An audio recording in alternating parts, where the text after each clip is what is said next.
स्वागत है आपका एक और नए वीडियो में। आज के इस वीडियो में मैं आपके साथ शेयर करूंगा किस तरीके से आप अपने नए ब्लॉग पे, नई वेबसाइट पे जो कि ट्रैफिक ला सकते हो। क्या चीज़ें आपको करनी चाहिए जिससे आप अपनी नई वेबसाइट के ऊपर ट्रैफिक बहुत ही कम समय में ड्राइव कर सकते हो। तो बहुत सारे लोग जो है कि यहाँ पे मैं आपको बता दूं ब्लॉगर बनना चाहते हैं। बहुत सारे लोग जो है कि नई वेबसाइटें स्टार्ट करते हैं, नई ब्लॉग स्टार्ट करते हैं और उसके ऊपर जो है कि एडसेंस अप्रूवल भी लेते हैं। गूगल का एडसेंस अप्रूवल काफ़ी स्ट्रगल करने के बाद जो है कि अप्रूव्ड होता है।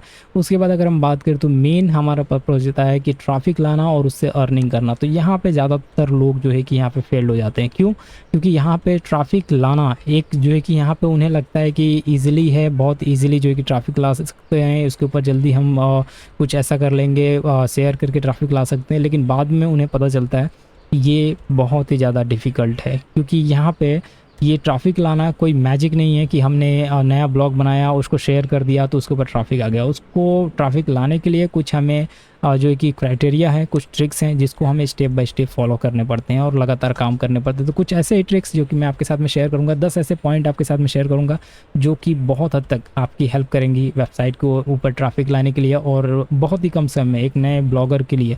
कि अगर इन सारे चीज़ों को अगर आप फॉलो कर देते हो तो आपकी जर्नी को आसान कर देंगे ये सारे ट्रिक। सिंपली अगर हम बात करें, सबसे पहला ट्रिक है कि आप अपनी वेबसाइट के ऊपर एक बेहतरीन कीवर्ड रिसर्चिंग करो। जितना अच्छे तरीके से आप कीवर्ड को रिसर्च करते हो, एक टारगेटेड ऑडियंस को आप सिलेक्ट करो और उसके ऊपर लगातार जो कि कीवर्ड रिसर्चिंग करके आप जो कि कंटेंट को आप वहाँ पे जो कि प्रोवाइड करो, जिससे आपको एक वैल्यूएबल, अगर हम बात करें रैंकिंग में, बहुत ही अच्छा मदद मिलेगा, बहुत ज़्यादा हेल्प मिलेगी। सेकंड पॉइंट की बात करें तो सेकंड पॉइंट में आपको एक हाई क्वालिटी कंटेंट क्रिएट करना है। बहुत सारे लोग अभी भी कंफ्यूज हो रहते हैं कि हाई क्वालिटी कंटेंट का मीनिंग क्या है, हाई क्वालिटी कंटेंट मतलब क्या। तो यहाँ पे आपको क्रिएट करना है एक वैल्यूएबल कंटेंट और एक बेहतरीन तरीके से उसको राइटिंग करनी है, एक अच्छी फॉर्मेट में राइटिंग करनी है जो ऑडियंस की नीड को देखते हुए, ऑडियंस के इंटरेस्ट को देखते हुए आपको वहाँ पे उस आर्टिकल को लिखना है, जिससे वहाँ पे सर्च इंजन में ज़्यादा उसकी, अगर हम बात करें, उसको वैल्यूएबल मिलेगी और ज़्यादा से ज़्यादा उसके चांसेस होंगे कि वो रैंक करे। तो सिंपली अगर हम बात करें तो यहाँ पे थर्ड पॉइंट के बारे में, थर्ड पॉइंट में आपको ऑन पेज एसईओ के ऊपर ज़्यादा फोकस करना है। ऑन पेज एसईओ क्या होता है, बहुत सारे लोग नहीं जानते हैं। तो यहाँ पे मैं आपको क्लियर कर दूँ, जो आप अंदर से इंटरनल एसईओ करते हो, जो भी चीज़ें आप चेंजेस करते हो, आर्टिकल में चेंजेस करते हो, फॉर्मेटिंग में चेंजेस करते हो, उसको कहते हैं ऑन पेज एसईओ। जो भी अंदर से चीज़ें चेंज की जाती है आर्टिकल के अंदर से, उनमें जो है कि जो कीवर्ड हम रिप्लेसमेंट करते हैं, जो भी चीज़ें करते हैं एक्टिविटी, उन्हें ऑन पेज एसईओ कहा जाता है। उसमें जो भी मेटा डिस्क्रिप्शन हो गया, टाइटल हो गया, या फिर बहुत सारी चीज़ें होती हैं जिनको हम वहाँ पे काउंट करते हैं ऑन पेज एसईओ में। तो ये मेटा डिस्क्रिप्शन की बात कर लें, कीवर्ड रिप्लेसमेंट की बात कर लें, या फिर अगर हम बात करें कुछ ऐसे जो है कि कंटेंट, जो हेडिंग, कुछ ऐसी पोस्ट जिनको हमें इग्नोर नहीं करना चाहिए, उसमें आपको अगर हम बात करें ऑन पेज एसईओ में देखने को मिलती है। टिप्स नंबर 4 जो है कि हेडिंग एंड फॉर्मेटिंग को लेके बहुत सारे लोग जो है कि हेडिंग फॉर्मेटिंग के ऊपर ध्यान ही नहीं देते। वो सोचते हैं कि यार मैंने जो है कि कंटेंट लिखा और कुछ भी हेडिंग दे देता हूँ, जो समझ में आता है वो दे देता हूँ। तो ये चीज़ें नहीं करनी है, बहुत बड़ी मिस्टेक होती है, बहुत बड़ी गलती होती है। आप जितना बेहतरीन, क्योंकि ज़्यादातर लोग, आपने देखा होगा जब हम न्यूज़पेपर रीड करते हैं तो हम क्या करते हैं, बहुत सारे लोग का आदत होता है कि वो हेडिंग के ऊपर ही फोकस करें और हेडिंग को ही एनालाइज करते हैं, हेडिंग को पढ़ के बस चले जाते हैं। तो आपको भी इसके ऊपर फोकस करना है कि आपको हेडिंग के ऊपर काम करना है। और एक बेहतरीन हेडिंग अगर आप बनाते हो तो मे भी हो सकता है वो हेडिंग पढ़ने के लिए बहुत सारे लोग आते हैं और उसके अंदर का कंटेंट भी पढ़ें और काफ़ी टाइम तक वहाँ पे रुके। बात करते हैं फिफ्थ पॉइंट की। फिफ्थ पॉइंट में आपको जो है कि मोबाइल ऑप्टिमाइज करके रखना है। आपकी ऐसा करना है कि आपकी वेबसाइट जो है कि एक बेहतरीन तरीके से फास्ट लोडिंग हो और मोबाइल पे बहुत ही कम समय में लोड हो जाए, क्योंकि आज के समय में ज़्यादातर यूज़र जो है कि मोबाइल से ही आते हैं और ज़्यादातर यूज़र मोबाइल के ऊपर अवेलेबल है। और मोबाइल की अगर हम बात करें तो मोबाइल से बहुत ज़्यादा सीपीसी, बहुत ज़्यादा जो है कि क्लिक्स आने के चांसेस बढ़ जाते हैं। बात करते हैं 6 पॉइंट के बारे में। पॉइंट नंबर 6 जो है कि बहुत ही इंपॉर्टेंट हो जाता है, जो कि पेज लोडिंग स्पीड, जो कि बहुत मायने रखती है, चाहे वो डेस्कटॉप की हो चाहे वो मोबाइल की हो।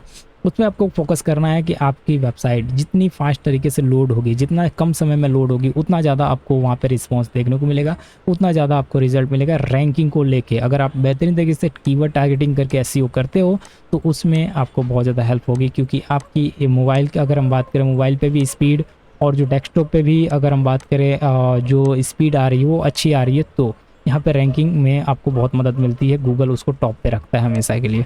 बात करते हैं 7th पॉइंट के। 7th पॉइंट में आप जो है कि इंटरनल लिंकिंग करना है। इंटरनल लिंकिंग का मतलब ये है कि जो आप कंटेंट लिखते हो, जो आर्टिकल लिखते हो, उसमें रीड मोर या फिर रीड ऑल्सो, इस तरीके के जो और भी आपको जो आपके आर्टिकल है उनको सजेस्ट करना है, वहाँ पे देना है, और कई सारे अलग अलग आर्टिकल को इंटरनल लिंकिंग करना है, जिससे आपको ज़्यादा ट्रैफिक मिलेगी। बात करते हैं 8 पॉइंट के बारे में। पॉइंट नंबर 8 और भी ज़्यादा इंपॉर्टेंट हो जाता है, क्योंकि यहाँ पे एक्सटर्नल लिंकिंग की बात हो रही है। कभी भी जो है कि हम आर्टिकल लिखते हैं तो वहाँ पे आपको रैंकिंग के लिहाज से अगर हम बात करें तो आपको, अगर आपकी मिलती जुलती वेबसाइट है या फिर उससे रिलेटेड वेबसाइट है, तो उसको आपको एक्सटर्नल लिंकिंग करना चाहिए, जिससे मे बी उसकी ट्रैफिक आपके ऊपर एक्सचेंज हो सकती है या फिर रैंकिंग में आपको मदद मिलती है। ये सारी चीज़ें करनी है। पॉइंट नंबर 9 की बात करें तो ये भी बहुत इंपॉर्टेंट हो जाता है, सोशल मीडिया प्रमोशन। ठीक है, बहुत सारे लोगों ने इसका नाम सुना होगा कि हम कुछ ऐसा करते हैं कि फेसबुक एड्स लगा देते हैं, इंस्टाग्राम एड्स लगा देते हैं, ट्विटर का एड्स लगा देते हैं। बहुत सारे लोग ये सारी चीज़ें करते हैं, जिनको हम बोलते हैं social media promotion. Social media पे हम अपनी ब्लॉग या फिर वेबसाइट का प्रमोशन करते हैं। तो एक तो हो गया एड्स के माध्यम से, एक जो कि फ्री में प्रमोशन करते हैं। तो दोनों तरीके हैं जिनको आप यूज़ करना चाहो आप कर सकते हो, जिससे आपकी रैंकिंग में या फिर अगर हम बात करें ट्रैफिक में इंक्रीजमेंट देखने को मिलेगी। बात करते हैं नंबर 10 की। 10 पॉइंट ये भी अगर हम बात करें बैकलिंक्स बिल्डिंग के ऊपर आता है।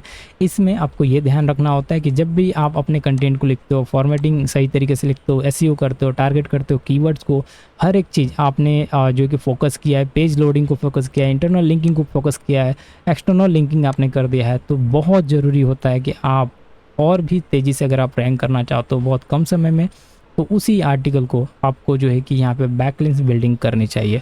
तो बैकलिंक्स बिल्डिंग का मतलब ये है कि जब भी आप जो है कि कहीं पे भी किसी प्लेटफॉर्म के साथ में जुड़े हो, उस प्लेटफॉर्म पे आपको कहीं ना कहीं से बैकलिंक्स लेके आनी चाहिए, या फिर दूसरे अगर हम बात करें ब्लॉगर्स को बात करके उनसे बैकलिंक्स लेनी चाहिए, जिससे आपको ज़्यादा हेल्प मिलती है, बहुत ज़्यादा सपोर्ट मिलता है।